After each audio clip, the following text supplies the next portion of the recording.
Good morning, everyone. It's Stephen Whiteside here from the uptrend.com with your morning market outlook for Wednesday, March 4th, 2026.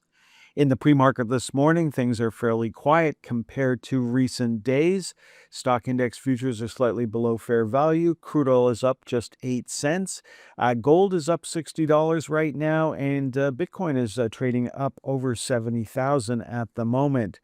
Now, yesterday morning when I was putting the video together, there wasn't much movement in the price of gold. That changed after the markets opened and the markets started to sell off sharply. Yesterday, the markets were definitely out of bounds when it comes to the average true range. So we know that a lot more people had a focus on the market yesterday and were net sellers. Now, when we look at the major indices and ETFs that we follow, we've broken down. When you're in the month of March, you look back to February lows, January lows, you look for support in those areas. When we look at the Vanguard Total Market ETF, it's actually got down to areas that we haven't seen since last November. And you'll see a lot of that. There's the Dow trading back. The low yesterday was back at levels we haven't seen since early December. For the S&P 500 ETF, we got down to the 670 area, and that takes us back to November of last year. There's the NASDAQ making a new low for this move, takes us back to November. And then financials broke through the November lows a while ago. And we talked about the $50 level in the weekly presentation. And so yesterday we got as low as $50.08 before bouncing.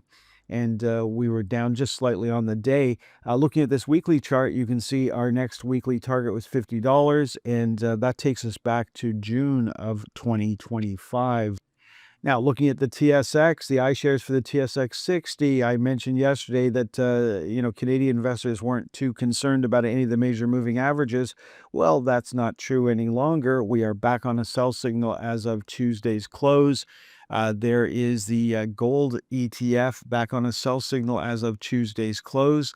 You should check your stocks and where they're going to open this morning. You may wait for the next close below the lower channel line, depending on how things open this morning. If people forgive themselves for the selling they did yesterday and go back in this morning and buy those stocks back, you may want to just sit on your hands and not take any sell signals today. Gold traded through the lower channel line yesterday, did not close below it, and now we've got gold trading higher this morning. Looking at the iShares, the TSX 60, they traded down to the 50-day moving average yesterday. They were sitting on the 10-day coming into yesterday's trading action. They got down to the 50 before finding support. And remember, we're looking at the U.S. indices all breaking down below the 50, heading towards the 100 and the 200-day moving average. Looking at small caps, they traded through the lower channel line yesterday, but did not close below it. The Venture Exchange bounced off the lower channel line, no sell signal there. We had a pullback in the energy sector yesterday, no change in trend. Then financials moved down. They're just down now 1.3%, which is for the financial sector is a pretty good move. We're still holding the January lows, haven't got there yet. Bank stocks traded through the lower channel line, but did not close below it. So we're still on a buy signal here. Then looking at technology stocks, no joy there, still on a sell signal. Next up, let's take a look at the VIX. And the VIX peaked yesterday for this move, ran up to previous resistance and stopped. So we've had two bearish reversal days in a row, even though we've got the VIX closing higher. So we're watching for a reversal in the VIX here, which could be supportive for higher stock prices. There's the VIX for the S&P 500 hitting our next price target of 2813. We got as high as 2815 yesterday. For the NASDAQ, our target was 3125, got as high as 3147. We haven't taken out the November high just yet.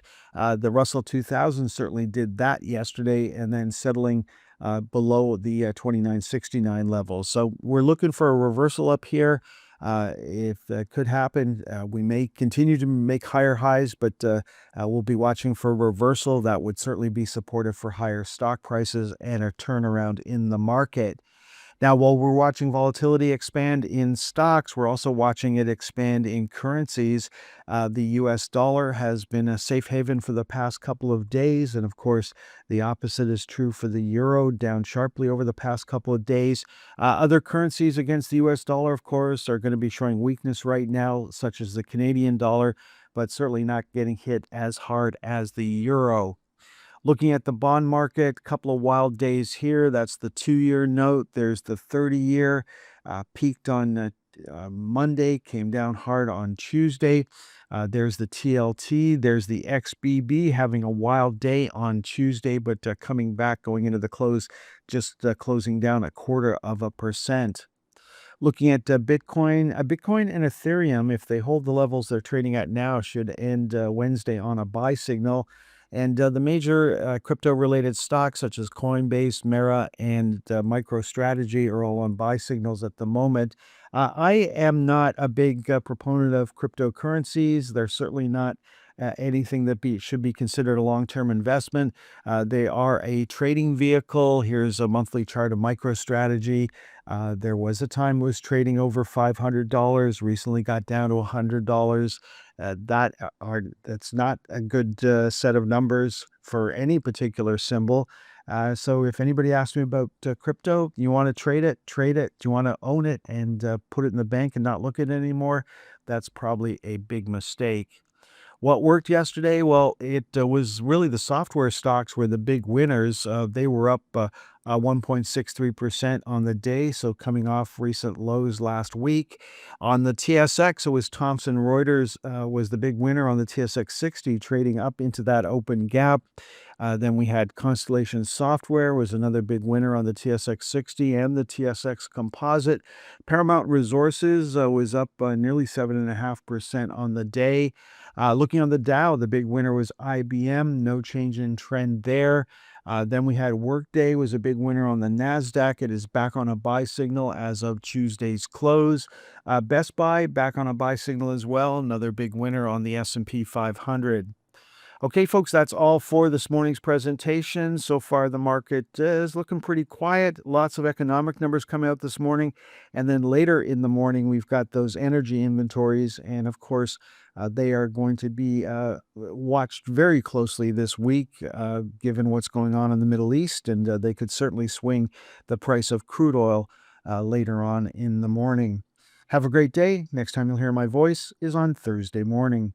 Thanks for tuning in until the very end of today's stock market timing educational video.